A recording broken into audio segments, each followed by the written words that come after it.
சீக்கிரம் போடி, படம் போட இன்னும் 10 minutes தான் இருக்கு.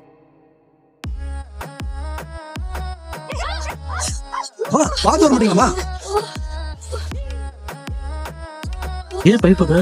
சும்மா விசாரிக்கணும். ஆபீஸ்ல இருக்கேன், இம்பார்ட்டன்ட் அடி. ஓகேவா? அதோ நீ விஜய் என்ன பண்றதா இருந்தாலும் யார் என்னன்னு விசாரிச்சு சொல்ல. அதுல ரெக்கார்டு வைக்கிறவனை கேள்விப்பட்டிருக்கியா?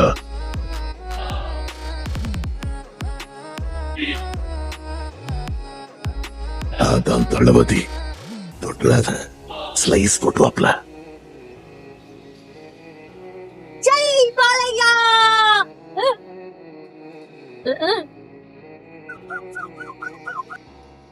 சார் என்ன மன்னிச்சிருங்க சார். சார் இனிமேல் எந்த பொண்ணு தப்பா கூட பார்க்க மாட்டேன் சார். இந்த கிளாஸ கட் அடிச்சுட்டு சினிமாக்கு போறது தப்பில்ல. சரி ரைட்டு விடு. இந்த வயசுல போவாம இந்த வயசுல போவாங்க.